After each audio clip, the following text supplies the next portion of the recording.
മുജിരി arts and cultural ഓർഗനൈസേഷന്റെ നേതൃത്വത്തിൽ ലോകപ്രശസ്ത ചിത്രകാരൻ ആർട്ടിസ്റ്റ് മാധവ മേനോന്റെ ഓർമ്മദിനം ആചരിച്ചു. കോട്ടപ്പുറം മുസിരിസ് ആംഫി തിയേറ്ററിൽ നടന്ന ചടങ്ങ് മുൻ ലളിതകലാ അക്കാദമി സെക്രട്ടറി ആർ ഗോപാലകൃഷ്ണൻ ഉദ്ഘാടനം ചെയ്തു. എന്നേക്കാൾ മുഖ്യമായി നേരത്തെ സംസാരിച്ചവരും ഇനി സംസാരിക്കാനിരിക്കുന്നവരുമാണ് സംസാരിക്കാൻ പോകുന്നത് എനിക്കറിയാം. ഒരുപക്ഷെ ഒരു കലാചരിത്ര കുതുകി എന്ന നിലയിൽ മാത്രമാണ് ഞാനിവിടെ നിൽക്കുന്നത്. നമുക്കറിയാം, കേരളത്തിൻ്റെ കലാചരിത്രം എന്ന് പറയുന്നത് പല വിടവുകളും പലതരത്തിലുള്ള എന്താ പറയുക പൂരിപ്പിക്കപ്പെടാത്ത കുറേ സന്ദർഭങ്ങളുള്ള ഒരു സ്ഥലമാണ്. നമ്മൾ കലാചരിത്ര ഗവേഷണമായിട്ട് പോകുന്ന സമയത്താണ് അത് പ്രത്യേകിച്ച് നമുക്ക് മനസ്സിലാകുന്നത്.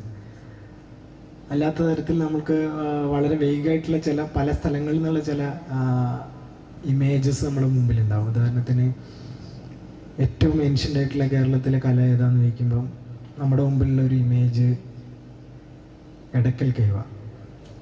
മുജിരി വൈസ് പ്രസിഡന്റ് സെബാസ്റ്റ്യൻ അധ്യക്ഷത വഹിച്ചു. എഴുത്തുകാരൻ professor ES Satheesan artist Madhava മേനോനെ സ്മരിച്ചു.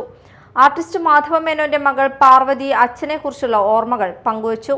കവിയും ചിത്രകാരനുമായ ഡോക്ടർ സുധീഷ് കോട്ടെമ്പ്രം സംസാരിച്ചു.